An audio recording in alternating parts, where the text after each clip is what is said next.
don't anybody leave.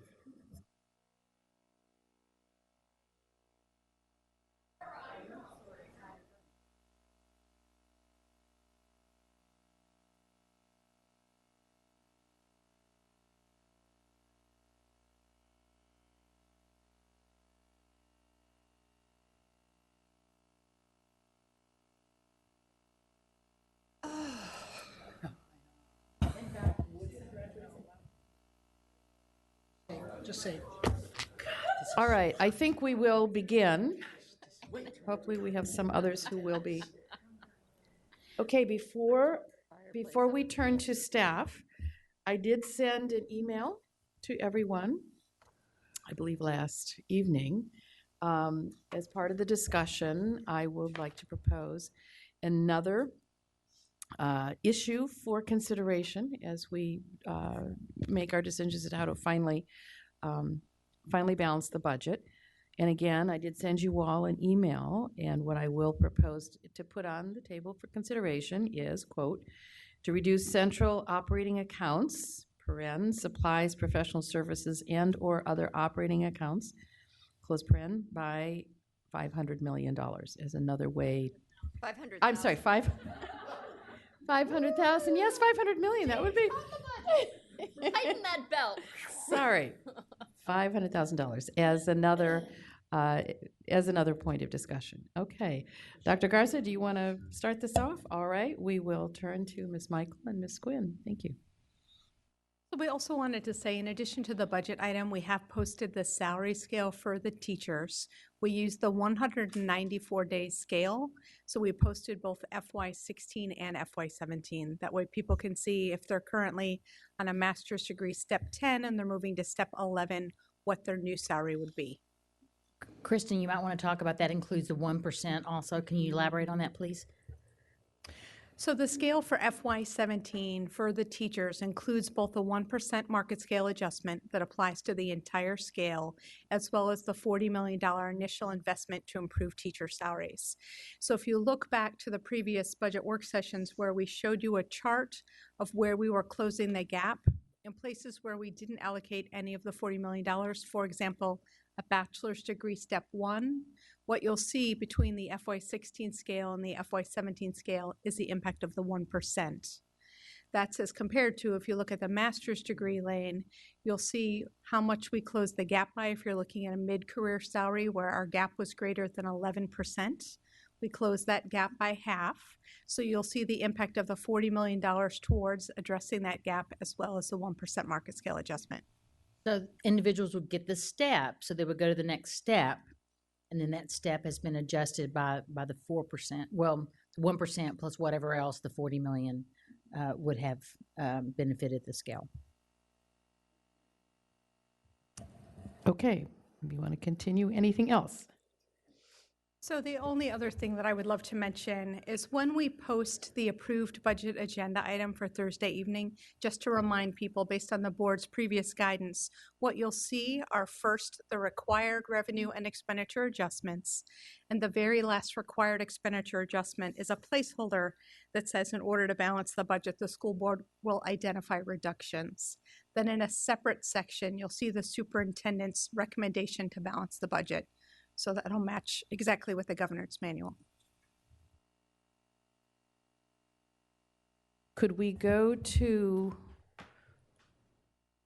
the updated so that we can see how this is going to look? It's a little complicated. And I'm assuming that it would be the third item. Actually, we did not post an updated version. So what's posted there is a presentation from the last work session. Okay. What I think we're kind of bringing forward to your point, Ms. Strauss, is the $500,000 that would be identified from the central office accounts is what's going to replace the parking fees. Right. So we did not create another slide. Okay. But could we perhaps put up that, there so sure. that people understand what we're talking about? It's the third. So if we start with slide 3, slide 3, all of the items under the additional revenue and division-wide reductions, those that total that $9.4 million, Those are the required items, so those will be on the agenda. Then we'll see a placeholder to close that gap amount. And then included in that placeholder is the use of one-time funding from the bottom of slide 3.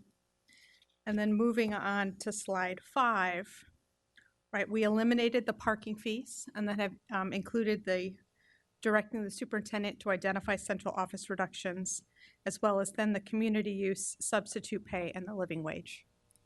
Right, and what I am proposing for discussion today is instead of doing the parking fees, which there seemed to be a lot of concern for that at the last work session, instead reduce the $500,000 from central operating accounts to include supplies, professional services, and/or other operating accounts. If I might also Yes. add, we did leave in the community use increased Yes. fee revenue after visiting with the budget chair and vice chair. And it was felt like the rationale that I think Mr. Moon, illustrated, quite well at our last work session is, and I believe Ms. Corbett Sanders was also involved in that discussion, about that can be justified by two things. Number one, we're not covered for our full cost of the use of our facilities anyway. And then secondly, we are going to have to offset, and it could be, I think, justified, the offset from the increase in our employee salaries for that. And I think it's a nominal increase for every time that someone uses our facilities. Yes, thank It's you. only a few dollars, I think, is what it would equate to. Exactly. I believe we left it off where the community use fee would essentially be $2 an hour increase, and so that if you were on a Sunday renting space for 2, 3, 4 hours, it would be $2 an hour, and it still does not. I believe the last time we had a budget question on how much we were subsidizing community use, we didn't ask this year, in the ballpark of $4 to $5 million we subsidize community use. So, Ms. Huff. So I guess I left the last meeting and I thought that some of the conversations that we had at the meeting, and then both that I had with Ms. O'Quinn and Ms. Michael about the $700,000, that we were even spending any more time on it. That I know I had been using the terms rounding, but really as a sidebar, we ended up having the conversation about just adjusting our expenditures and revenues to show that we made it. There's $700,000 there. We could adjust those expenditures and revenues a little bit more so that we wouldn't be spending our time on this. And as I remember Mr. Moon saying at the end of the last budget work session, that we would, if we wanted to have a conversation, it would be about that $5 million or the $9 million in whole, about the one-time funding, if that was the way we really wanted to go. So I don't know where we are with that $700,000. Well, I think we need to discuss where people are. I want to make sure I understood correctly from Ms. Michaels. So for that $700,000, we left the $200,000 in community use fees in the proposal, and then closed the rest of that gap, that $500,000, by just saying the superintendent will identify reductions totaling that amount from our central department accounts. Which I think was in keeping with what you were suggesting, with the exception of the $200,000 for community use. Right. The language that I'm proposing to be discussed, we haven't decided, to be discussed, is to reduce central operating funds, supplies, professional supplies, services, and/or other operating accounts to, as I say, because my sense was that the people are not comfortable with the parking fees, so we needed something else to consider for a reduction of $500,000. Well, but I guess the other piece is still that we still have a huge amount of assumption that we base, and that maybe we don't have to ask the superintendent to go and cut any supplies.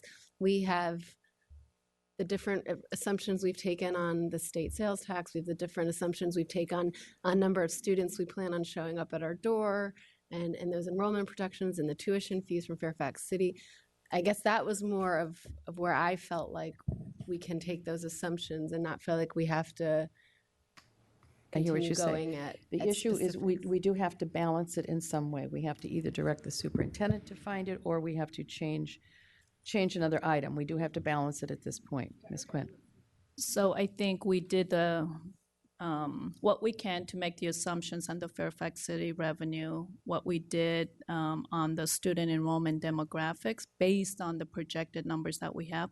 I think we are kind of saying that now we're going back and we will re-look at the department's accounts and their projections to see if we could identify the $500,000. So I think it's very similar to what you're referring to, but I think we're proposing that maybe we do it out of the central accounts of where that 500,000 would be identified from.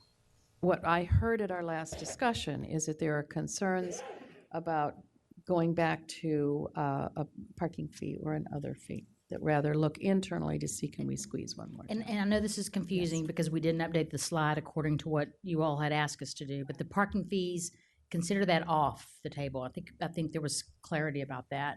So we're substituting that with the central accounts Well, and Yes, reductions. Ms. Corbett-Sanders.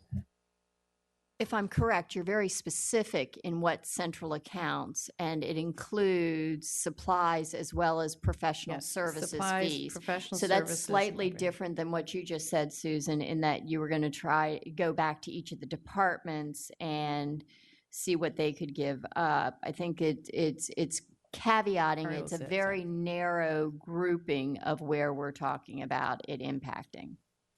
Am I correct?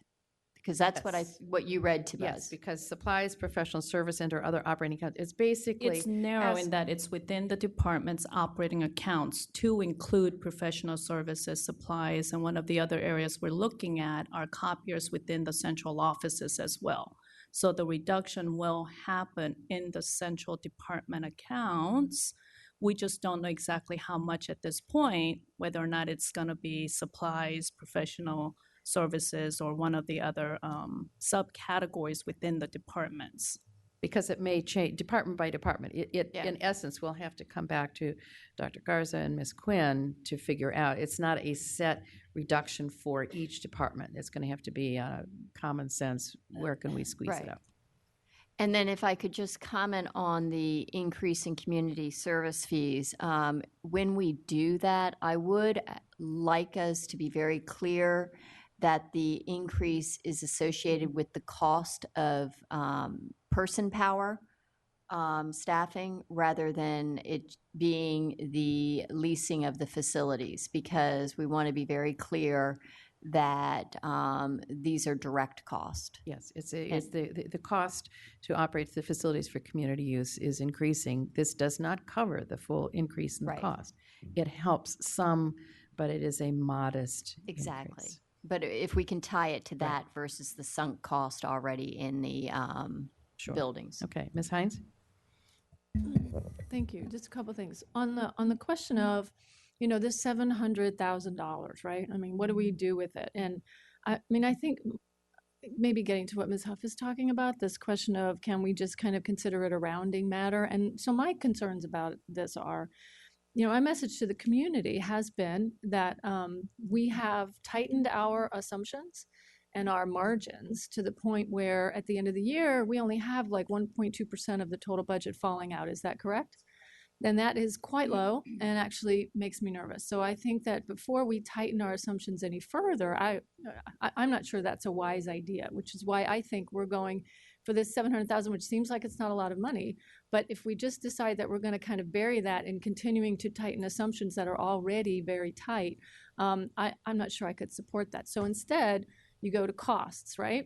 And I, for one, have also been telling the community that we have already squeezed everything we can out of central office and out of things that are not in the classroom. So it's important to me that we don't just tell the community, well, we can make $700,000 melt away and disappear, because then I think they don't take us seriously anymore. So I want to be specific about where that money is coming from. I understand other people don't want fees. I was okay with parking fees. But if we're very specific about, that this is coming out of certain accounts, and so we know where it's coming out of, so we can keep an eye on it, and we're not just telling the superintendent, find $500,000 like that's easy, like there's a lot of low-hanging fruit still hanging around, because my message to the community has been there is no more low-hanging fruit in central office. So this is real. And the other thing I just want to mention, and I think I mentioned it before, but I'm working on the language for the follow-on motion, which will parallel what the Board of Supervisors put in their budget guidance, just talking about our working together going forward. And so hopefully by mid or to late week, I'll have language for everybody to look at. So thanks. Great. Thank you. Yes, Ms. Corbett Sanders again. And along those lines, when we talk about cuts to professional services, it's actually in alignment with what we proposed as an increase at the very beginning of this process. Back in January, you proposed a $4 million increase in professional services. And so then to say, okay, well, we're not going to do that as far, and we're going to cut it there, I think is a good way of addressing it. Well, we have to So cut our- somewhere. That 4 million, some required increases that we have Contractual. to, those are very specific required increases. So Kristen, you can elaborate on that if you'd like. Yeah, the $4 million are for contractual increases, so any place where we have a contract that has escalation costs in it, right? So that increase is solely to address those contractual increases. What we'll do when we're looking to identify these reductions is go back and work with every single department on where we can make changes or adjustments, keeping in mind the impact that we have to schools as we work through identifying the $500,000 in reductions. So we'll really try to look at things like copiers and central facilities where we can work to make reductions that have minimal impact on schools. Okay, other questions? Any of this? Yes. Okay, Ms. McLaughlin, and then Ms. Schultz, did you have anything? Okay, thank you. So one of the things that I know has been asked in the past, and I was thinking it would be helpful for all of us to just have some clarity, is this whole section where we talk about under contracted services, other professional services line item. And one of the things I was able to find sort of easily was a budget question that Supervisor McKay had asked back in FY15. And the question was simply, you know, walk me through how much that is and how does that get spent and what happens with any unspent funds. And the response had been for FY14, which is now 2 budget cycles ago, that the other professional services is where we will hire external organizations to provide professional services, and that includes, and then it lists a whole bunch of things that it can include, and the student information system was one of those.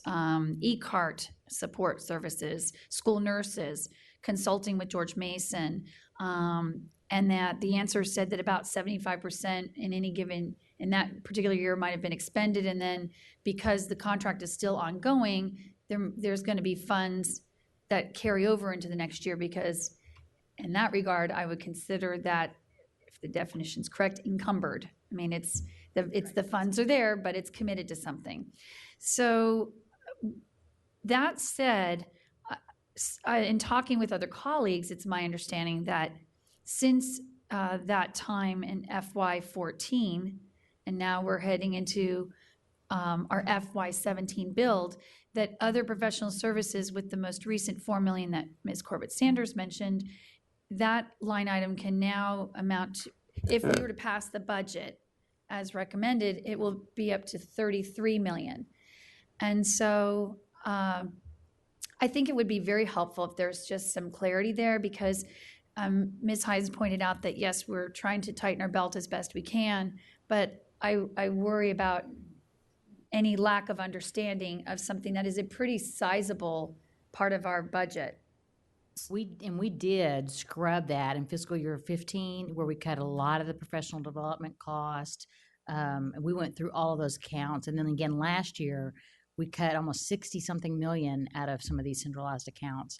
But I don't know what the So we'll provide some additional clarity. I think we're kind of mixing professional services with contractual increases, because contractual increases, yes, could have some professional services, but it also has maintenance contracts. It's all of our contractual obligations that could be in multiple expenditure type line items. So I don't want to cause any confusion. As I understood the response he got, contracted services is a budget category. Other professional services is a line item within. So the $4 million that I believe Ms. Corbett Sanders talked about was referring to is increases in our contractual requirements, which is could be professional services, but it could also be our other contracts, our maintenance contracts, which so- are not in the line item of professional services. So just again, trying to get clarity, do we know, and I'm not trying to put anybody on the spot, so if we don't know, it's fine to find out later, what going into our May vote in a couple weeks is the actual proposed amount for FY17 under other professional services? Is it 33 or is it different? While Kristen is looking at that, if you're adding the $4 million that Ms. Corbett Sanders was just referring to, it's incorrect. The $4 million is not all professional services increases. That's the point I was trying to make. Yeah, so we could you and I get are you on the same yeah, page so we in could that. get you the number. She's looking Yeah. it up right now. Because it's my understanding that sticking to apples, other professional services have been at 19 million, and then it went up to 29 million. Just that line item, not all the other stuff we're talking about. So leave off the 33. I guess it would be helpful if it's been answered. I'll look forward to reading it. I think we are all sympathetic that with hundreds of budget questions, sometimes it's hard to locate where a specific. So For this year, Dahlia Palchik and asked that question, and it's question response number 41. 41, thank you. Right, so that was looking at the Okay, so I'll look carryover. at that. The carryover, or is it saying this is that it's $29 million and here's what the expenditures are for that? Her specific question was what was the FY16 budget, and then what was the FY16 mid-year budget, which include the impact of carryover. So it talks about both of those pieces. Okay, Right, so 16 approved was 19.6 million, and the 16 revised budget was 29.5 million. And then it goes through and provides for each department what was included in the carryover. so mid-year, we revised it by $10 million, is that what you're saying? The impact of carryover was approximately $10 million, yes. And as a result of that, do we know how we decided to spend that $10 million, if that was carryover? So it goes through and provides for each department what was included and what the carryover was for. So, just looking at the very Okay, first. so that's awesome. So as a result then, going into FY17, if we thought in FY16 as a school system, we could work with 19 million. Then we had carryover, so we put it in there. Now we're at 29 million. Is there a reason that we now think for FY17, it needs to be 29 million again? Okay, so what is that? And I think part of it is being able to find it, because in initial research, it was hard to find. And maybe that's the bigger challenge. So in the FY17 proposed budget, it ends up on page 220 of the PDF. And it shows up other professional services, one of the line items under contracted services. So our budget for FY17 is 20.4 million. Okay. Right, very similar with FY16. It does include the impact of any of the contractual increases that fall within that other professional services line. But again, not all 4 million is part of that expenditure. Okay, so I'll look forward to reviewing that more carefully. My second question is that I believe several of us talked about this at the last work session, and if not the last two. And so I'm not speaking from just my own personal perspective. There is the possibility that since we've always been given the guidance, best practice, that you shouldn't build a budget on one-time costs, and that the 5.3, we were going to use our third quarter carryover to close that, is another option that we look at within the budget, items that we want to be able to fund going into next year until we get a chance to maybe look at it and decide, is it high impact, so essential, can't live without it, but that it would be identified as this is getting 5.3 will be funded with one-time funds, and then the superintendent and her team will recognize that if if that in fact needs to be brought back into recurring funds, and it is essential, then 5.3 million in FY18 budget would need to be identified as coming out. This way, we signal to the community, we signal to each other, and we signal to the Board of Supervisors that we didn't balance our budget on one-time funding, that we did in fact make some difficult choices to have 5.3 million in these particular items are going to be receiving the one-time funding, and then part of our work in FY18 is going to be those items or something else will either be removed from the budget, or you're going to change what's getting now protected inside FY18 recurring funds. So I would really appreciate. So I think what you're suggesting then, if I understand you correctly, is you would be making decisions now, fiscal year 17, for cuts that would need to happen in fiscal year 18's budget. Not Unless the funding, right. I thought that's what I understood you said. No, you're capturing a part of it. So the point is that we don't want to. I heard things at the last work session like $600,000 we could save during the summer when we close some of our schools, but it's too late to do that right now because it's May and county programs are already in our buildings. However, if we took that $600,000 that had been recommended by the task force, that is something that is feasible, and made that part of the one-time funding of in the 5.3 million, then that can either stay that way and it's now a cut for FY18, or you could say, we've looked at that further, we don't want to do that one, and you guys come up with something else, and that one gets put back in the budget. It's signaling to you and your team, look, we've identified as best we can, this is going to be one-time funding. If you guys disagree going into all next year and you'd rather something else it could continue on as another one-time funding a year from now, depending on where our budget resources are. But right now, we know that we've got 5.3, trying to fund a budget that is only one-time funding. So why don't we be honest brokers on that? And then this way, we're not getting accused by the supervisors or anybody else of trying to balance a budget and creating structural imbalance.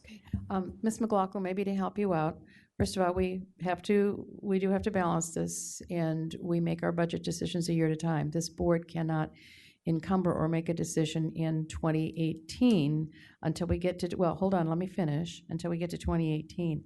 I also remind you and everybody else, because we are continuing to have to build a beginning balance and pushing money forward, that is one-time money used for recurring cost.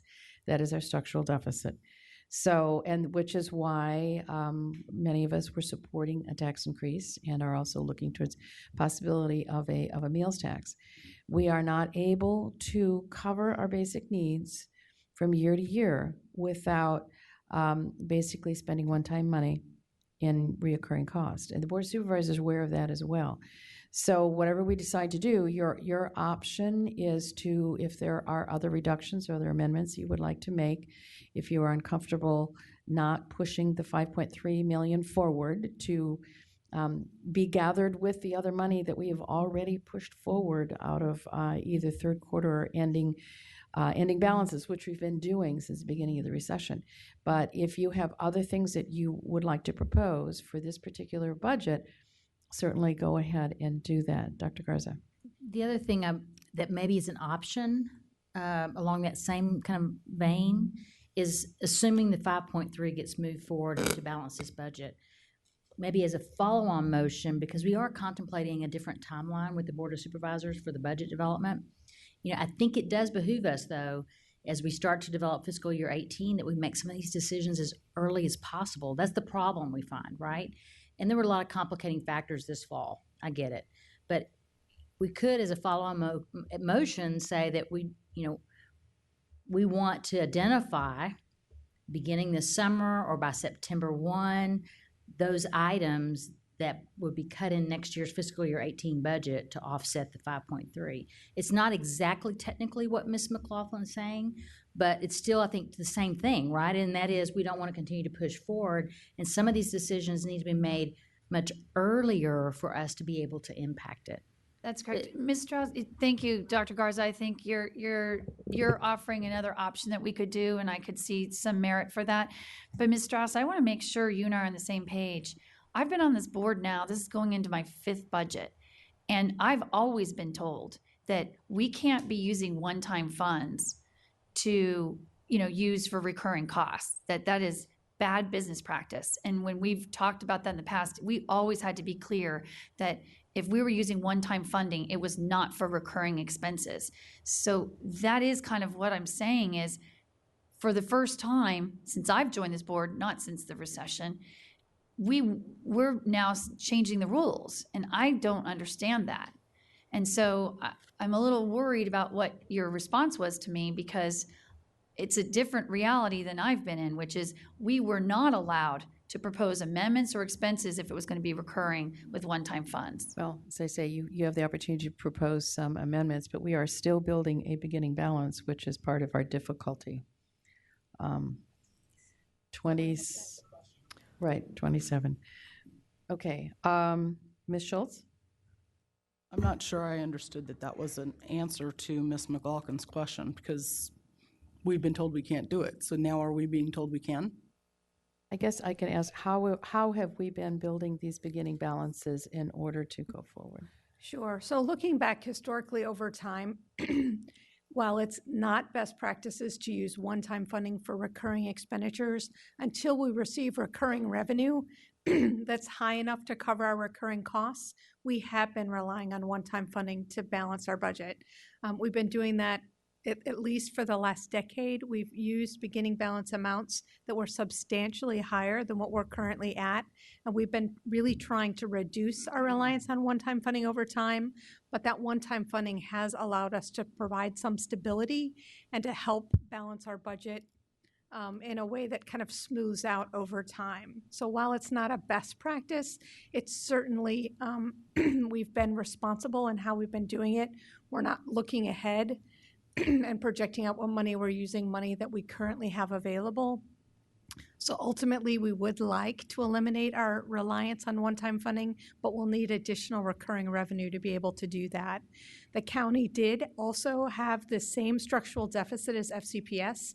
They also used to build their budget using one-time money, but they were able to close that gap with recurring revenue. So we're hopeful that we'll get to that point, but we knew when we started reducing our use of one-time funding that it would take us a number of years to be able to fully eliminate that. So I guess that it's curious how, depending upon which budget year it is, what the answer is. And we've gone from, it's verboten to, well, we're going to do it this time, to it's preferable not to do it, but this is the path we're choosing. And I guess I'm still somewhat befuddled how some of the decisions to get to this list / the precursor to this list in our previous work session were made. And particularly when we had our one-to-ones and we talked about what some of the options were that were available to us. And I know that in particular, Ms. Hines and Ms. Corbett-Sanders seem to have a problem with the raising of the floor, which we've been talking about long before you were on the board, Ms. Corbett-Sanders, but certainly as long as Ms. Hines was on the board. And pulling apart some of the information, and I'm happy to share it offline because it's not really appropriate. We only had 30 minutes allotted, I don't know why, on this agenda for our budget. But at the last work session, it was somewhat summarily dismissed, and I think it was Ms. Evans who said, nope, there will be 23 schools that will be deeply affected by this. We're not going to do it. And I didn't know what that meant. What does deeply affect mean? What does it look like? How many classrooms in which schools? And what reasonably could be done to get us somewhere off the drug of using one-time funds, if you will. because that's a great place to go. We'll use one-time funds, and eventually, when we get the money that we need. And no, not everybody is advocating for more taxes, higher taxes, additional means of levying taxes. At the same time, we're levying fees and fines and whatnot to our community and to our students. Some of us are trying inordinately to find ways to restrain the spending of the board, given the economic climate, given what has happened to the taxpayers, and I have grave concerns that we're not talking about making extremely modest changes and they're being rejected hat out of hand, as if they're devastating to the system. And I think they're not devastating. I think they're not devastating at all. In fact, I think they're almost as to be minimalist in terms of impact. And I will have conversations with people offline, but I think our lack of an ability to show some significant restraint around things like one-time funding, especially given the climate with the Board of Supervisors and how we, seem to wind up the year on an uptick. So I wasn't a fan of the last one. I think we're slightly closer in pulling back something like parking fees, but then it's back up there again. So I'm not exactly sure where this board is right now. And Again, I'm not sure that we can get there in 30 minutes. I am assuming from our conversation at our last meeting that there was not, because I did do a straw poll, that there was not enough support for parking fees. So I'm going to assume that there is still not 7 votes for parking fees. I understand that, Ms. Okay. Strauss, but my question is where's the straw poll around raising the floor, and what is the actual impact? There was no data presented to us in terms of why that was taken off the table and how much of an impact it actually was. It was just a cavalier, emotional statement that was made was, oh, no, that'll affect too many schools, and it was summarily dismissed, had out of hand. And I have a problem if we're not going to make some analytical decisions about what we're doing with the data in front of us. What does it mean, and exactly who's affected and how, and what is the degree of impact, and what can that mean going forward in terms of providing some health to our bottom line? Would people like to take another straw poll on the issue that Ms. Schultz has just raised? We can't. We don't have the Okay. data. Oh, okay, fine. Then Ms. Evans will go to you. Yes, we do. Well, and yes, I had a budget question. It's budget question number 48 on page 127. And it does in fact show which schools are affected and how much. And what I said at the last board meeting was not that that we had rejected it. I said I would not vote for a budget with it in it. I would not vote for a budget with that in that, because it affects our schools so deeply. It would take 5 teachers out of Bailey's Upper Elementary School. It would take 5 teachers from one of our highest poverty schools.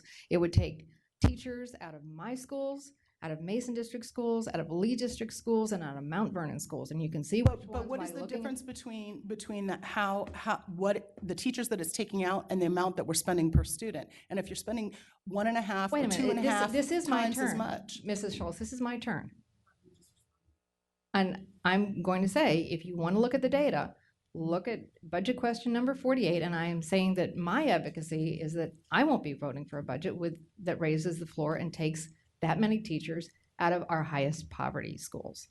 Okay, I would like to ask, just for a quick show of hands, how many people would like to go back and consider, as one way of solving the budget, to raise the floor from 17 to 19?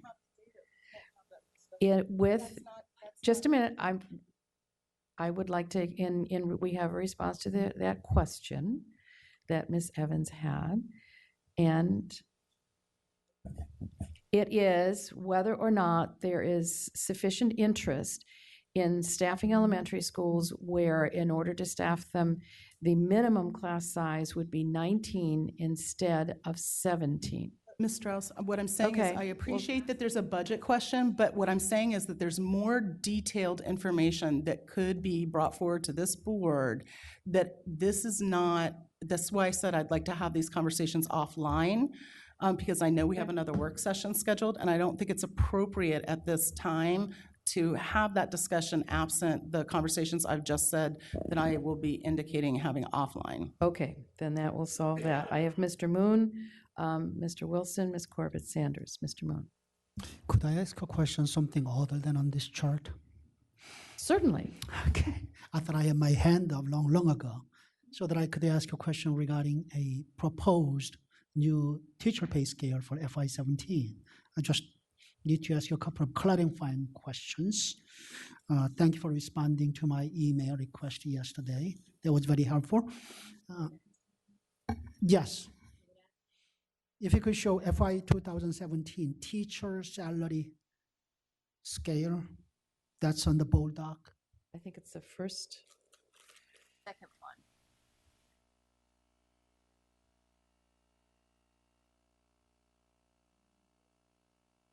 The next. Second. Okay, I do have copies of both current and FY17.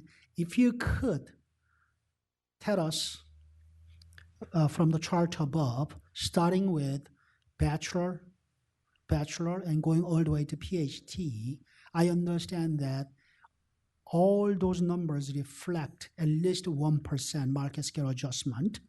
So excluding that, excluding 1%, if you could tell us from bachelor, from which step to which step, for bachelor plus 16 and bachelor plus 30, if you could tell me which steps have been adjusted by additional investment of that $40 million, and then I have a follow-up question after that. Sure.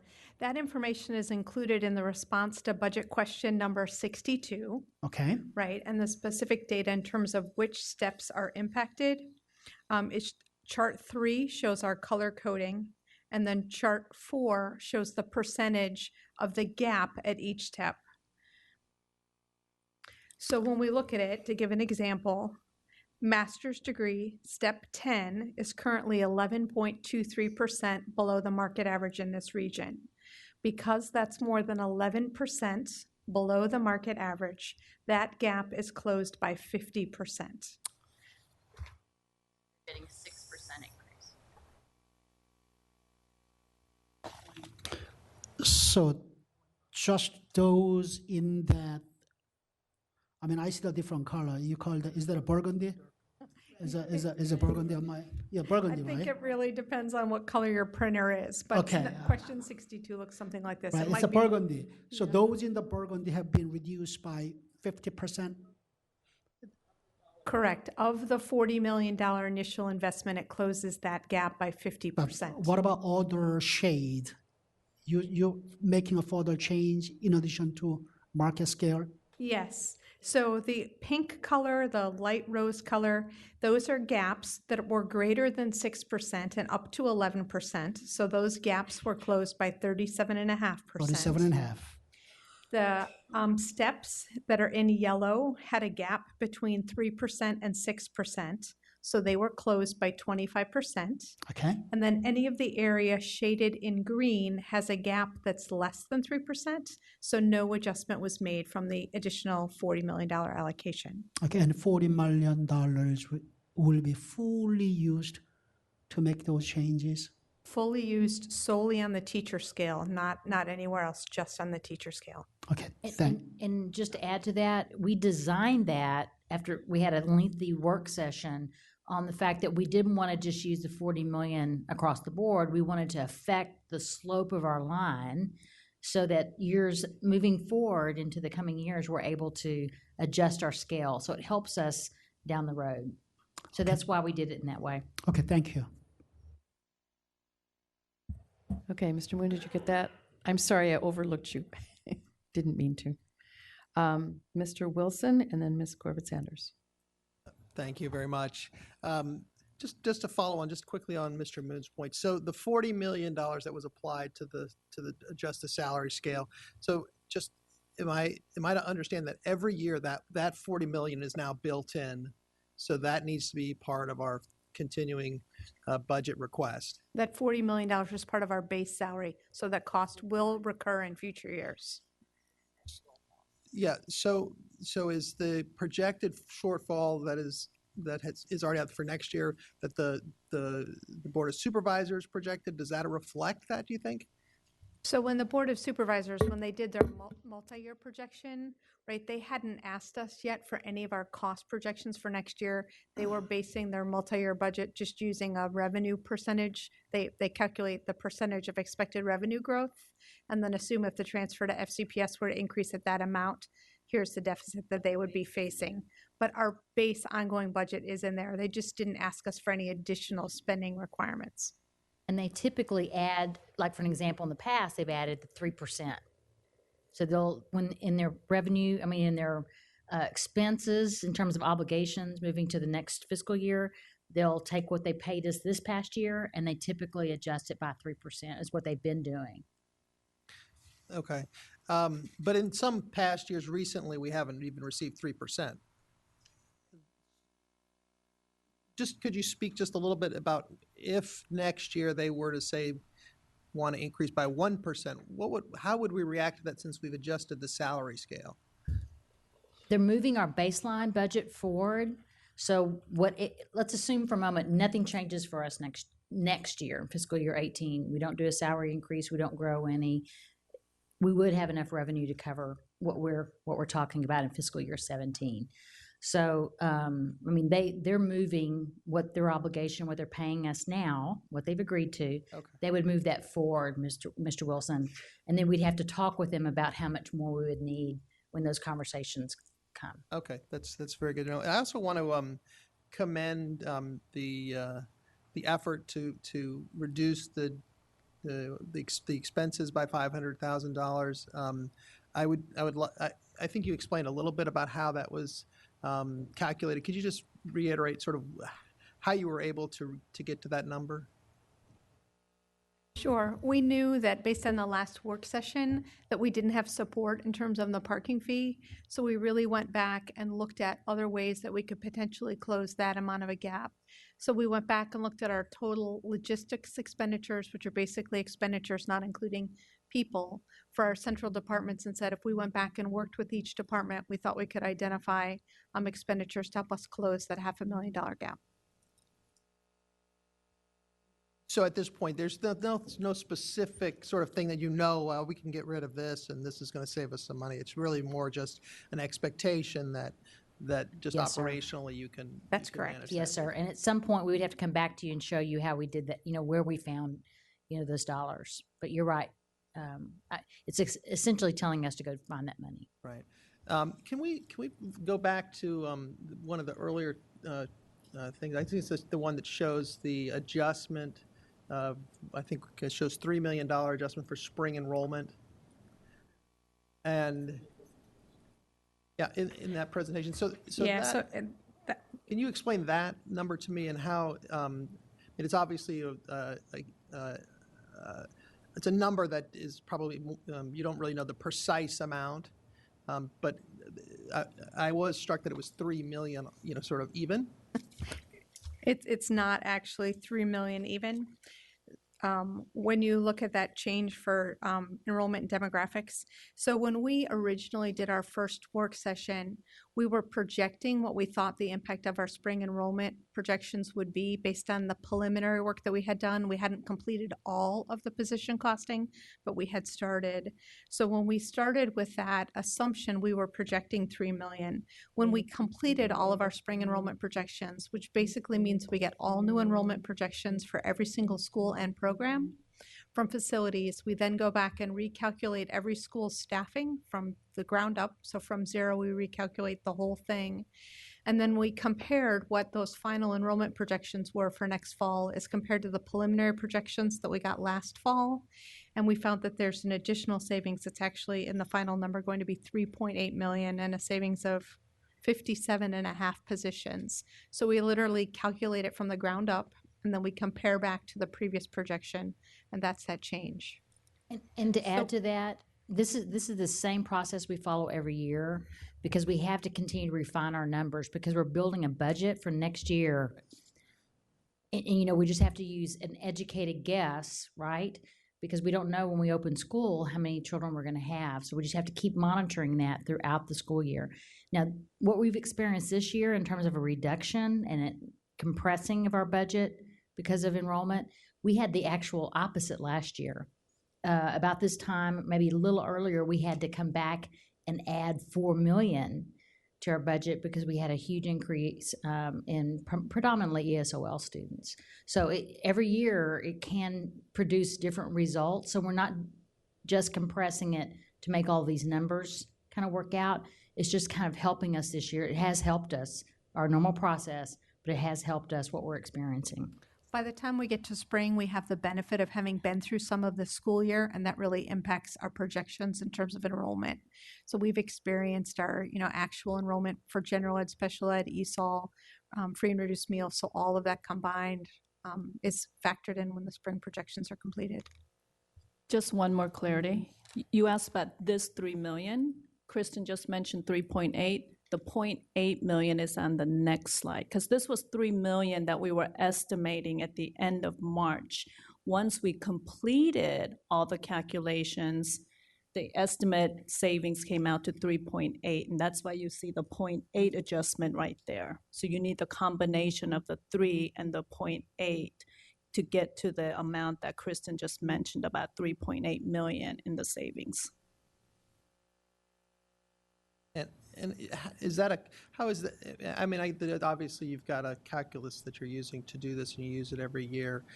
How conservative is that? What do you anticipate? I mean, since we've seen this number sort of creep up during the last. It's solely based on how many students are projected at every single site, and then what services those students need. So we literally go back, apply the school board approved staffing formulas to the projected enrollment, and then recalculate it. Okay. Yeah. So it's all mathematical at this point, right? Once we have the projected enrollment, it's all formula driven from there. We're not making any further projections. The estimate is the number of students at each school. Everything else is driven off of staffing formulas. So we go through the student projections, and once we have those numbers, it goes into the calculation using the staffing formula. So what's the estimate are the student projections that we anticipate in the fall of this coming school year. Right, and the calculation, I would assume, is somewhat cautious so that you don't get caught off guard with additional students and then, have over guesstimated the. That's where we have the staffing reserve to ensure that when we do have students that arrive more than what we had projected, then we use the staffing reserve to address the and is there shortage. Another? Have we already finished for the fall the estimated number of enrollment for next fall? Has that already been completed? That's what we use to develop. Okay. And does that get updated again before school lets out, or no? So no, we won't update those projections. The next thing we'll do is start looking at where actual numbers are coming in, right? And then any variance between what we projected and the actual enrollment will begin to address with the staffing reserve, right? Positions can be taken from schools that come in under enrollment and put back in the staffing reserve. And then if a school comes in over enrollment, we would have to allocate out from the staffing reserve. And we usually report out on that sometime in November, so you can see kind of how that worked. Right. September 30 is when we get the first fall hard enrollment numbers. Okay. And just to clarify one thing you mentioned when the question about end of year funding or using one-time funding, I'm sorry to say, you mentioned that it's been the practice for the past 10 years to use the one-time funding. We have been building a budget with a beginning balance since the economic downturn started, the entire time through until now. Right, we've significantly reduced it from some of our high points, and we've been strategically trying to reduce it over time. We knew that eliminating all of it at once would be very challenging, but we have continued to reduce it from our high points. So 10 years ago, it was, what was the sort of figure that you can recall offhand? So if we look at our FY 2008, for example, we had a budgeted beginning balance of nearly 77 million. And then if you look back to the year prior to that, it was lower. It was at 35. And then it ranged in between. Our typical average for recently, it's really been right around 57, 58. It's been just below 60 with the VRS challenges built in. But the last couple of years, it's been in the 20s. We've been trying to lower our reliance upon it. But I think you're wanting us to point out, when we say beginning balance is taking monies we have left over from one budget. I think Ms. Huff was looking at me to make sure I explained, and it rolls forward to the next budget. Is that what? So that 23 or the 27 is rolling forward to the following fiscal year, not the current fiscal year we're budgeting for. That's a difference. Yeah, if Ms. So Mike, it usually takes 2 years. FY15 end of year went to FY17. We're experiencing that now. The difference here is the 5 million is being used in the very year we're talking about having that end of year. That's right. Ms. Michael? We have in the past used funding from either the mid-year or the third quarter budget review to add to the budgeting beginning for the next year. Yeah, so this isn't something that's atypical in that respect. Yeah. Okay, yes, usually in the past, it is, it takes two years to build the beginning balance for the next year. One of the, Mr. Wilson, one of those years where we had a very large beginning balance, in the year in which, it was the first year of the recession, when the state decided to dramatically underfund the state pension plan. It enabled the state to balance their budget, and it dramatically helped a lot of school systems. In Fairfax County, we did not use all of that.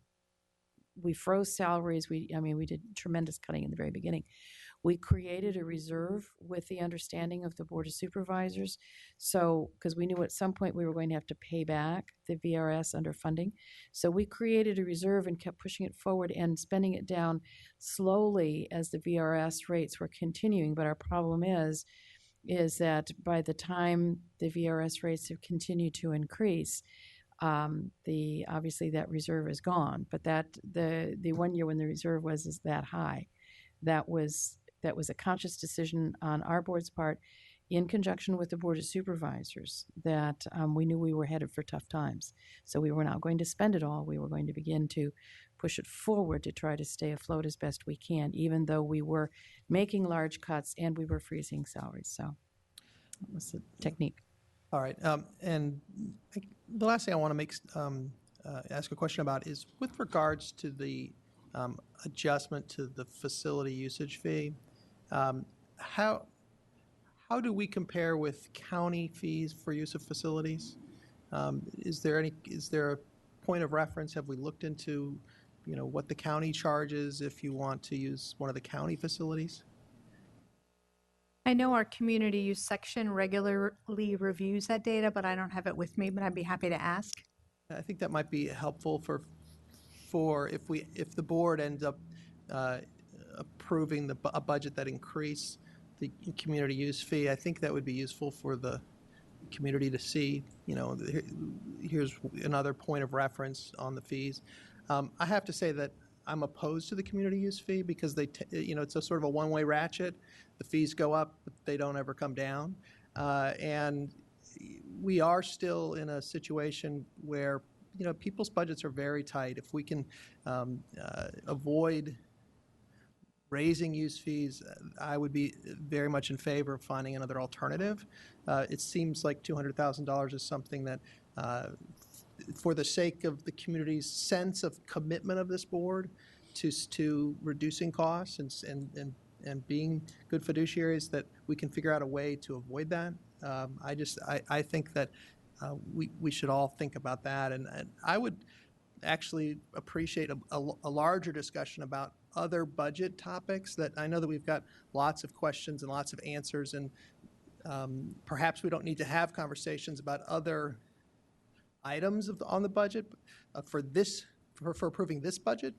But I think in the long term, I also think that both the Board of Supervisors and the community would appreciate if we just have more open discussions on, even if they're difficult, on various proposals of ways to save money so that we can sort of be ready, prior to if there's a real need to have to cut the budget, that we've already sort of talked about some of these things at our work sessions. And understand your point. I think that helps a lot when we can have those conversations and put items on the table early as possible. Last year, I think we starting in July, probably every month we had a work session on the budget. Yeah, and so some of the other members on the board have brought up ideas, and it seems like we sort of start, and maybe there's the comment or two, and then that's sort of the end of the discussion. And a lot of these issues, as a new board member, I'm frankly not familiar enough to feel comfortable analyzing. But I would like to propose that soon that we have a plan to analyze the budget, not go into next year's budgeting season with an expectation that we are going to have, the 2016 miracle repeated in 2017. We really do need to be cautious. We did have the Citizen Task Force that worked very hard, looking at some of that. Ms. Palchak, Ms. Huff, then Ms. Corbett Sanders. Thank you. Actually, I think Mr. Wilson asked most of my questions. I'm just concerned visiting principals and hearing from them that they feel they've lost positions, and hopeful that they will come back because they don't feel that they're actually going down in enrollment. So just want to know if you feel that's different from previous years, or it's pretty much on par, and that all of that would come from the reserve, correct? Yes, so when we look at enrollment, we've really, during this economic downturn, been growing substantially each year. Right, if you look back, one of the things we've said is we've increased by more students than Arlington County has entirely. So that change and that trend was really this current school year. This is the first time when our enrollment growth has really seemed to start slowing. So if you look at this current school year, our enrollment came in below our projections. So you're right, as we look at next year, as compared to our current year actual, we're projecting a very small amount of growth. I think for our principals, this is the first time that they're really seeing that slowing of growth. We won't yet know if this is really an ongoing trend or really a blip, but any variance between what we projected and the actual will be adjusted through that staffing reserve. And they know that every year we monitor this all through the summer. And we tell principals, if you don't like our numbers, show us some compelling evidence and we will hold you harmless. But just know when we start school, if your numbers don't materialize, the risk you take is that teacher would be needed somewhere else. It's going to have to be moved somewhere else. So, they know this is a process and that we monitor all throughout the year. And particularly our elementary schools, but all of them, it's ratio driven. So as long as they're meeting those numbers, they're going to get their staff. They're going to get what they need because we have very prescriptive class size ratios in place, staffing formulas. So as long as they're meeting their targets with student enrollment, they're going to get what they need. So, sorry, to clarify, if per se they feel that they're losing a teacher who they feel should not be lost, and they're able to show what they believe will be the final enrollment, they can make a case to keep that position? If they can make a case, we will work with them. But the problem is, they have to have some evidence that's different than what we have. And rarely does that happen, but there have been a couple of occasions where a principal had different numbers, and we looked at their numbers and we said, okay, you can keep that teacher, but we have to see how your enrollment comes in. So. And you over the summer there will be updates of enrollment. So at that point, schools actually are, they enter their information in terms of registrations and withdrawal every single week, and we monitor that all summer long and have regular staffing meetings where we actually go back and look at each school's current enrollment based on who's there and what the projections are. That way, if we need to make an adjustment and we know early, the sooner we can make the adjustment, the better, whether it's adding a resource or moving a resource to another location. When we got really serious about class sizes and we put in some regulations in place, when we made that commitment to the community, we had to closely monitor this. And so what we did is we also gave the schools more resource in order to have their, I was gonna use the wrong title position, their SIA, the person that inputs all the data, for them to come in at least once a week throughout the summer. So our data stays up. And that was another change that we made, I guess it was 2 years ago, so that we could monitor it all summer long and not wait till school starts. Thank you. Okay, Ms. Huff, then Ms. Hines, Ms. Corbett Sanders, Ms. McLaughlin. Ms. Huff? Okay, thank you. So I want to kind of comment to Ms. McLaughlin's proposal. I actually think that in even listening more about the one-time funding and how our goal is to continue correcting so we don't have the structural imbalance, this would be a really responsible way to continue towards that. And it's not even making decisions for FY18. It is saying for this year, we're going to cover a couple of items under one-time funding. And then when Dr. Garza and the leadership team come back to us for the initial proposed budget for FY18, if these still were higher priorities than maybe we even indicated in our 101s, they go back in the recurring budget as needed, or not if we say actually we thought that it was okay. So I would like to talk about that idea more, and maybe it would be appropriate to bring that to our next work session, what I think is longer time allotment for the budget. But I guess, Ms. Huff, just to clarify, because obviously we will, when we begin work on the 2018 budget, there will be other known or unknown. So is it that you are currently looking for items that are one-time expenses in the proposed 2017 budget? I know, that's because I've asked that. no. So for example, let's say, the substitute teachers. What'd you say? AP and IB No, test this is- fees. Mrs. Huff has the floor. Perfect. I'll use that one as an example. APIB test fees. So this year we would say that's a one-time fund that we are going to cover with the 5.3 million.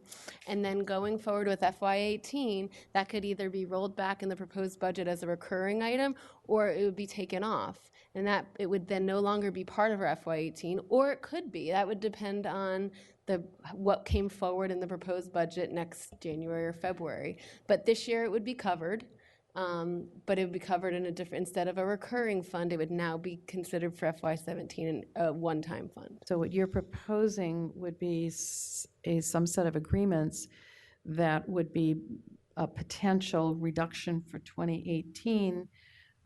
In other words, some things that we're funding, that would have to be a different, that would not be a budget motion. That would have to be a different kind of a motion, clearly. No, it wouldn't.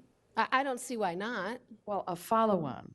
But you would be creating for some this part of the year. 2017 budget that says it will not roll forward, may not necessarily be in the 2018 base. It will be a one-time as a fund. refund. Do we, I'm going to have to ask whether or not, have we ever designated certain funds as one-time We might. or not? We have not, but I do think maybe a follow-on motion could, so that the work can continue for the 18 budget to identify where we can cover the 5.3 million. So you can start to do that work and have a follow-on motion for the board to say you commit to identify the 5.3 million. But just because we haven't done it before, why can't we do it for this one? Okay, hold on a minute. Okay, trying to figure out, because it's basically we're not sure we're going to fund this the next year, so it's not reoccurring. Yeah. Okay, we have other people who are waiting. You can get back in I'm line. not done Yes, now. okay, that's fine. All right, so that being said, I do want to go back to the floor minimum, because I did take to heart what Ms. Evans and Ms. Corbett Sanders said, and I did go back and look at the budget question and response last week. And clearly it is going to, the schools it affects are Mount Vernon, Mason, Lee. I think one of the schools is in Braddock. So I wanted to go back and look objectively what greatly affect meant. And really that's in conjunction with, Dr. Garza and I had conversations about it as well, in terms of it is going to affect the schools in those regions, but I didn't feel like my sense from Dr. Garza was it would greatly affect. And so we did go back, and there are numbers to show in terms of the the amount of effect. I think there'd be room for conversation in a school like Bailey's Upper, which isn't separated in the detailed budget, so it's hard to see exactly. But for a school like Bailey's Uppers, which was the only one that, but it did have 4.8. Most of the others were 1 to 2 staff members per school. But when you compare it to other schools and the per pupil funding that those students get, they are still going to be receiving a lot of extra per pupil funding, even with the change in the floor minimum. It's not going to be the only way that those students are given the extra that they need based on where they are. And I think that there's a way to show those numbers. But I don't mind going offline and talking about it, but I think for the public, it's worthwhile to be online about it, because we are helping these schools that have these greater needs. And we can show that with the numbers, and that I'm not sure it greatly affects those schools, even though those are the schools where the concentrated. And I see. Yeah, I was going to say, since you brought me up, I think I want to provide some context. I felt like we were going to have to go there if our cuts were going to have to be 50 million, and that's what we were talking about at the time, 49 million. Okay, but in my view, if we were going to do that, then we had to equally affect all other schools too. Like, it couldn't be, we were balancing the budget just on, these high need schools. So just for some context, that was something I thought we would have to do. But in fairness, you also agreed that there are a lot of things we're doing in those schools that aren't specific to the floor minimum, so that it's not balancing the budget on their backs, because they are receiving a lot. There are other initiatives that help specifically, and there are numbers to show it in the staffing formulas, in needs-based staffing, and if you add on Title I and K-3 initiative, there's a lot there. I understand that. The other thing I think I would also emphasize is this fiscal year 16, our current year budget, and then this next year's budget also has significant amount of money in to reduce class size. That affects other schools that you're talking about. So there has been an investment last year of about 6.5 million. This next budget year, assuming it's adopted as presented, there's another 10.8 million. And so we're not talking about the same schools. We're talking about other schools have had traditionally high class sizes will continue to get some relief and some investment. Right. Those are the middle and upper income schools. Ms. Huff, did you have any more? I did. But now I'm blanking out. The 700,000. Yes. I wanted to go back to what Ms. Hines said, because I'm not being willy-nilly with the 700,000, and I do want to go over the 1% and assumptions left over, because we go back and forth a lot about this, and maybe I don't understand it clearly. Maybe it would be helpful if we went over it. So looking at FY15's end of year, what was left over, and I don't know if we can pull that up.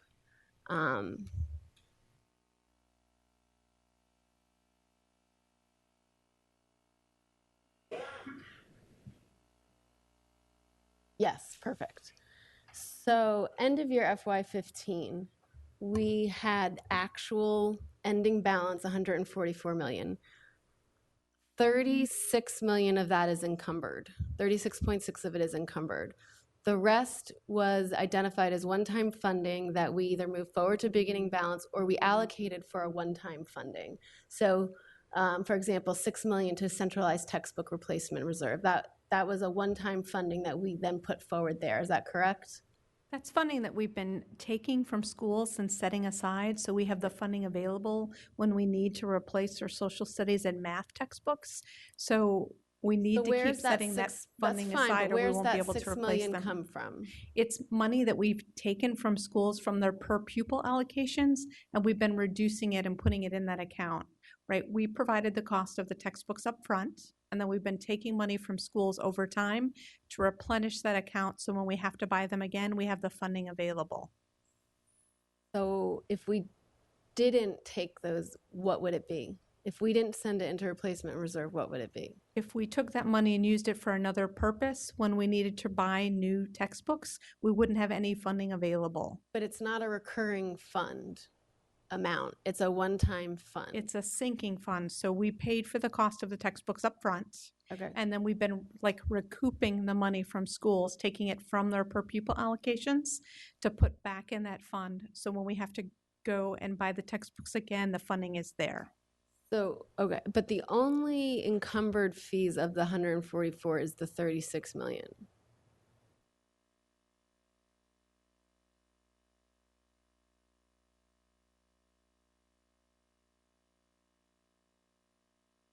Okay, so 54 million. So when we look at encumbrances, those are orders that have been placed, but either the goods or the services are not yet received. Right. Right. And then in terms of the schools and projects carryover, projects are multi-year initiatives where we allocated the funding for the entire initiative up front and we're spending it over time. And then we do allow schools to carry over a portion of their unspent money, which allows them to do multi-year budget planning. So if we took that funding from schools one time, I'm assuming we would never have that money ever again because schools would know that it was use it or lose it. Right, right. So they would go and just make whatever purchases to spend their funding versus planning ahead, ensuring that they can meet their needs. So the only dollars in here that are one-time funding left over is the 27.8 plus 4 million, because we use that for one-time funding FY17.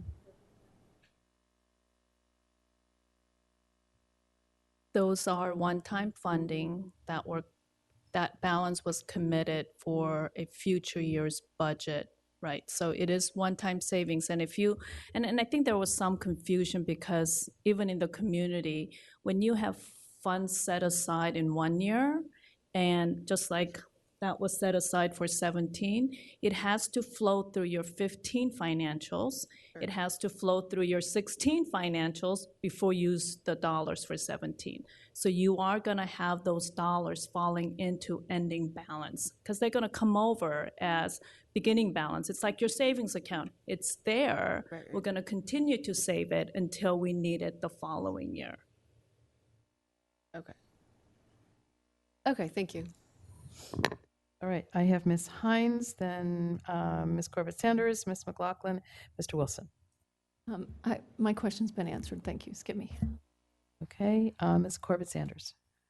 Just wanted to give a suggestion. Lots of conversations about the $5.3 million and whether or not we want to, how we want to spend it and whether or not we need to be clear about how we spend it. What I would suggest is that Chairman Hines is going to be developing some budget guidance, which will go along with the budget.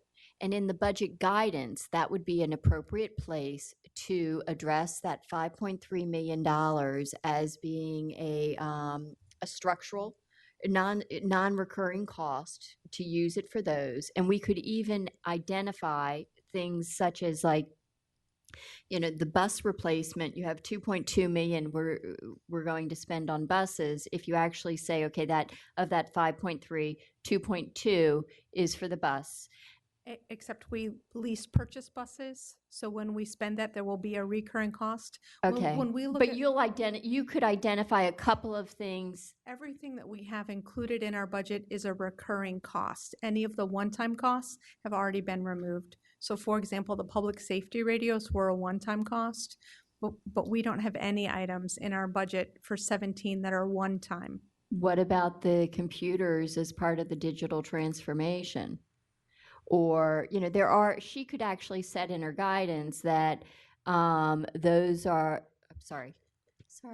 those costs should be, you know, direct the use of that 5.3 to the non-recurring or things that can, and then you could add, you know, such as. Except even in our FCPS or our digital transformation, we were using the one-time funding for one-time purchases, but the ongoing budget we had used for lease purchase of computers. So again, they have recurring costs going forward.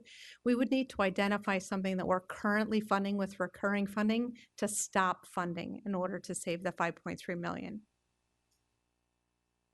we would have to stop doing something. And those conversations can start much earlier, right? Right. Yeah. But I think in the budget guidance, you just address that up front, and then that should resolve some of the concerns, and then have that conversation. We can do that. One of the, you know, starting early, we did this last year. We started in July because we were very concerned. And we had the budget task force. Obviously, we can, the biggest drivers are student enrollment and pay. And then the formulas that run for class size. If we want to go in again and decide that we are going to get rid of the structural deficit, we're not going to ask for more money, and then instead we're going to cut tremendous amounts of reoccurring, which is kind of what we thought we were going to have to do this year, but we don't. So, okay, Ms. McLaughlin, Mr. Wilson. I know it's been a tough day already trying to follow the, time commitment we've had here. So I'm wrestling with what I, as a board member, want to do. I got to tell you, I've mentioned it before. My husband works for an international company. He's part of a management team. So he's very involved in the challenges that we're faced in this type of work. And I've also talked to one of our audit committee citizen appointees who's been involved in major billion-dollar corporations. And both of them had the same reaction, that our school system is having this much difficulty trying to find 0.02%, so 1/5 of 1%, to try and figure out what to do. And that's, so 5.3 million is, it's even less than that. It's worrisome to me that we've been having verbal gymnastics around this table today. I think I'm most comfortable if this board left this work session today that simply said to Dr. Garza, we trust you with your leadership, but we also recognize that this is probably the easiest budget reduction you could possibly face. So identify 5.3. We've said we don't want it on fees, because honestly, you saw what we did with parking fees, and you saw what we did with late buses. And if anything could indicate, we do hold the system accountable for the judgment that comes forward. It can't be on things that negatively affect our families, but we are spending tens of millions of dollars a year, whether it's consulting work, outside professional services. There are things that we can do. And even if Dr. Garza were to say to us, look, I don't want to make these decisions right here, right now, it's not good. But I did understand from talking to Ms. Quinn earlier last week that it wouldn't be unreasonable to say to Dr. Garza, we're going to look for 5.3 million, and then we can bring that guidance to the FY18 budget. So, but I think Ms. Huff said it well. As everyone around this table has been saying, we're moving toward a budget that relies less on a structural imbalance each year. And 5.3 million, because I've heard my colleagues over and over again of this discomfort in May of ever wanting to cut a penny out of the budget, and yet we come back again the next year later. The 12 of us got elected because we're supposed to be competent at being able to manage, to be governors of this school system that includes passing a budget. And if we go to the public and we say that, sorry, we were uncomfortable and we didn't know how to direct the superintendent to find $5.3 million, that is a reflection on us. And so I want to get to yes. I want us to look really strong and supportive of our superintendent, but I want to also be extremely honest right here, right now, today. If we don't start, the 12 of us, doing something different than we've been doing in years past, which is to show some stomach for asking the superintendent to revise her budget based on what we believe is the right thing to do, I can't be showing up later in May voting for a budget that said we couldn't even find 5.3 million. You want to make it one-time funds for 3 items in there, I could sit here right now and give you 10 different ones to choose from. And they're not going to hurt kids in the classroom. They're absolutely not. But that's what we're allowing Dr. Garza and her team to do. And in the end, what they bring us, we end up saying, that's great judgment on your part. but this conversation's concerned me for a while. And, so Ms. Strauss, I know you were putting the proposal on the table for the 500,000 because we were wrestling so much about parking fees. Thank you for doing that. I mean, that's a start. But I want everybody to know, I really think we have a responsibility to not make that 5.3 part of our recurring, budget. It should be identified as one-time funding, and we can put the items in there. You pull it out of FY17, and it is a budget vote, because we're having to vote to pull something out of the FY17 budget funds, but it's still the 5.3 that's being carried over, but it's designated in the budget. It's being designated budget as one-time funding. There it is, but it's still FY17 budget. When you take recurring costs, one-time costs, here's your FY17 budget. I hope that makes some clear proposals. Thank you. Mr. Wilson? Thank you. And to Ms. McLaughlin's point, I think actually that's a good exercise in budget discipline to say, let's imagine that we can't do that, $5.3 million from one-time funding. Let's go ahead and designate, let's have that conversation so we try to designate those areas that, if we didn't have this $5.3 million in one-time funding, that we would, as a board, agree to remove from the budget. And even though they're going to be funded, because we've got the one-time funding, we know that we have to have that, that if we don't use one-time funding in the future, that those items would be eliminated. To that end, I do have a couple of questions. So back to the demographics. In question 58 on page 146, this is a small point, but I think that the number that was shown was $2.9 million in savings. How did that number end up being changed? So the 2.9 million was the change for enrollment growth for FY16 to FY17 proposed or advertised. So when we had our fall projections and we calculated all of the staffing needed based on those fall projections, the proposed budget was 2.9 million lower than our budget for FY16. So you'll actually add that 2.9 million in the proposed to this $3.8 million adjustment that we're making now for a total decrease in the cost of enrollment of 6.7 from FY16 approved to 17 approved. Thank you for your patience with me on those questions. I also had one question on the question regarding AP and IB tests. There was a proposal that it be limited to 2. And this is my 10th year of having a high schooler, so I'm familiar with AP testing every year. What would be the savings be, let's say, if we limited the number of tests we paid for to 6? I don't know that number off the top of my head, but if you mean 6 tests for one student in 1 year, I would say that number is going to be really small because there's going to be a small number of students that take that many tests. Okay, so the vast majority of students are taking how many tests? Do we know? Do we keep that data? We do keep that data. I don't have it in front of me, but the average is low.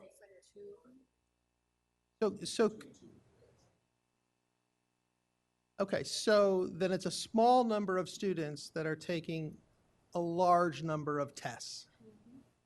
Could we have those numbers so that we can kind of get a little bit finer gradient on that? Because I think 2 is sort of something that I think maybe that's a good proposal, but maybe the proposal is 3 or 4, and we can see sort of a savings. Just if as I would like to do is to sort of try to identify savings now, that would be something that I would think might be a reasonable consideration, at least for the board. And we can absolutely get you that data, the number of tests per student, and we can also break it out by students eligible for FRM and not eligible. I just don't have it in that order with me right now. Thank you. All right, seeing no further hands, if we could look to next steps. I think there were a couple of questions that people wanted answered to make sure that we've captured everything. If people could take a look at this, and can we increase the font a little bit? Okay, all right, the 5.3 will be made up with one-time funds, and if these expenditures are found to be essential, put them into the budget as, I think that was a statement. I'm not sure that, no, the first one, the reduced central funding, leave that up. I think it's the second. I am not sure. I think that was a statement somebody made. I'm not sure that that's the next step. I don't think that's actionable. It was a suggestion, okay? Provide comparison of community use fees with similar fees charged by county. Yes, that was the question. Just a second. Pardon? Excuse me? Oh, the first one was in the email, I'm sorry, that I had proposed as something to be considered, the reduced central operating, yeah, that's not a next step. Okay, that's fine, sorry. Provide comparison of community use fees, somebody had asked that. Include potential one-time funding in the budget guidance. I don't think that's the next steps. That's a, wait, I'm sorry, no, the include, the one above, include, yeah, that was something for Ms. Hines to consider, but I think take that off. That's really not a next step. And I think Dr. Garza and team, that I don't think there's any agreement on. Provide number of students. Wait, hold on a second. Mr. Wilson, you had a question. I want to make sure we had. I think that Christine understands what I'm asking, which is just to identify the number of AP tests averaged by students, yeah, and break it out so that we could see savings.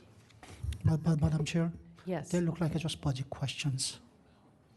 Right, They yes, look like yeah. budget questions. Yes, they are. They are budget questions, but I would like to make sure that they get asked and answered. So maybe we have a little header, next steps. Those are, turn these into budget questions, exactly, because that's what people want. Add IB to AP. Okay, IB. Okay, so those were the definite asked questions with answers that can be actually derived at the moment. There were other suggestions that people had. That's fine, but I see these as actually at, and we're very far behind.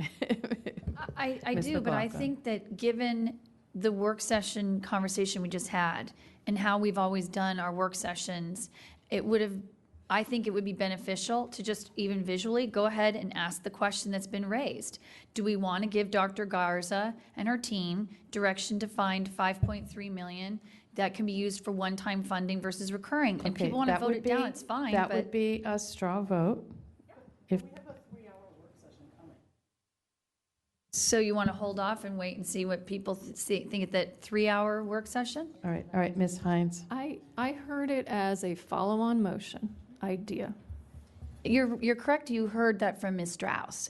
And several of us said that we don't agree with Ms. Strauss, that it doesn't need to be a follow-on motion, that it absolutely is an FY17 budget decision, which is you're going to have this amount of your budget with recurring funds and $5.3 million of your budget going forward is coming from one-time funding. So I'm sorry, what would I be asking Dr. Garza to do if I vote for this? So she's going to go ahead and say to all of you, it's her best judgment that if we wanted to have the FY17 budget comprised of both the recurring funds and the one-time funds, here's what she would earmark as receiving the one-time funds. And Of the 5.3 million. She looks at her budget and says, these So basically, let me make sure. So basically, we're asking Dr. Garza to turn some of the recurring funds into one-time funds in her judgment. And then what are we going to do with that list? That means essentially that they're cut in the fiscal year 18 budget. No, that's the whole debate. Unless you change it later. Or unless you change your mind and then by January of next year say, I know I identified these as one-time funds in May, and as my staff and I studied this over the next 7 months, we believe instead this funding at $5.3 million can come out, and those items that we earmarked as one-time funding are now returned back as recurring funds. I think, it's just my opinion, but I think those are priority conversations that we need to have as a board, that we probably should wait on. I'm not comfortable asking Dr. Garza to go to that work, make those value judgments, and then we're supposed to have time between now and, this Thursday is when our motion is made and our omnibus amendment would be put before us. So I think that's a lot to ask Dr. Garza to do just in terms of making value judgments for the board between now and 2 days from now. I understand what you're saying, Ms. Hines, but I do want clarity. We asked a community budget task force to identify $50 to $75 million, that Dr. Garza has no guidance or ability to figure out what that would be, I just respectfully disagree. All right, let's do a straw poll then and put this to bed.